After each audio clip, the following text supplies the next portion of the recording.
Sir మీకెందుకయ్యా చదువులు అని తెగ బాధ పెడతాడు. ఆ క్లాస్ అంతా అతడిని తిట్లుతూనే అయిపోతుంది. ఛ అని వెళ్ళిపోతాడు. కిక్కు చాలా బాధపడి ఓ ఫ్రెండ్ని అడిగి చాలాసేపు బ్రతిమిలాడి బుక్ తీసుకుని వెళ్ళిపోతాడు.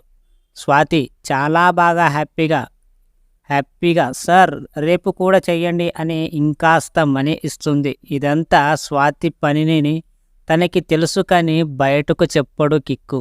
మరుసటి రోజు సేమ్ క్లాస్ జరుగుతూ ఉంటుంది. అలా సార్ మళ్ళీ లేపి అడుగుతాడు.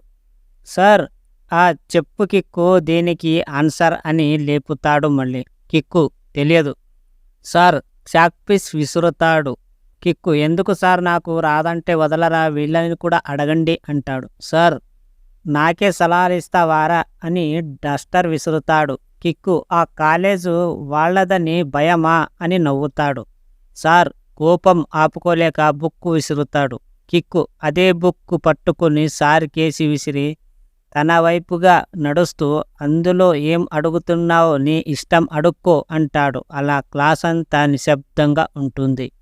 అందరూ కిక్కు చెప్పి ఆన్సర్కి ముగ్ధలైపోతారు. క్లాస్ ఓవర్ అయిపోయింది. అందరూ వెళ్ళిపోతారు. కిక్కు కూడా వెళ్తూ సార్ మీరంటే నాకు చాలా గౌరవం, కానీ ఈ గౌరవాన్ని ఇలా మనకి అమ్ముకోకండి సార్ అని వెళ్ళిపోతాడు. క్లాస్ అంతా ఇదంతా స్వాతి పనినేనని అందరికీ అర్థమవుతుంది. స్వాతికి ఇంకా కోపం రెట్టింపు అవుతుంది. ఏం చెయ్యాలో తెలియక తన లంచ్ బాక్స్ను ఇసుకను కలుపుతుంది.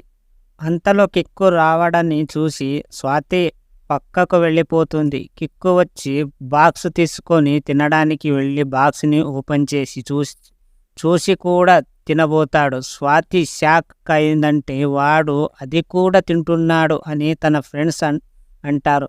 కానీ కిక్కు కంటి నుంచి నీళ్లు రావడం స్వాతి గమనించి సరే మీరు పదండే నేను వాడికి వార్నింగ్ ఇచ్చొస్తాను అని వస్తుంది. కిక్కు అది ఎలా తింటున్నావు తినకు అని బాక్స్ తీసుకుంటుంది.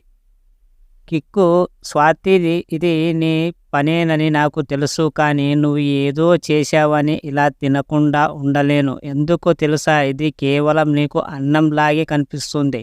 మా అమ్మ ఇళ్లలో పని చేసి వచ్చిన డబ్బులతో నాకు ఆకలి తీర్చాలని తినకుండా నాకు వండి పెడుతుంది. ఎందుకో తెలుసా, నేను తినకపోయినా నా కొడుకునైనా తింటున్నాడు అని సంతోషంలో ఉంటుంది. ఇదే తల్లి ప్రేమ అని అన్నాడు.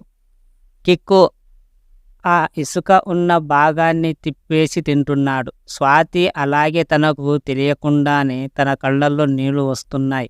అది గమనించిన కిక్కు ఎందుకు ఏం కాలేదు సో అంటాడు. అంతలో ప్యూను వచ్చి కిక్కుని స్వాతిని ప్రిన్సిపల్ పిలుస్తున్నాడు అని వెళ్ళిపోతాడు. ప్రిన్సిపల్కి ఈ మొత్తం విషయం తెలుస్తుంది. ఎందుకంటే సార్ వెళ్ళి మొత్తం చెప్పేశాడు.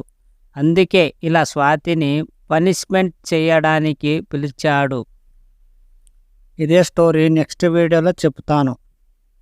పూర్తిగా విన్న ప్రతి ఒక్కరికి థ్యాంక్ యూ సో మచ్, కృతజ్ఞతలు.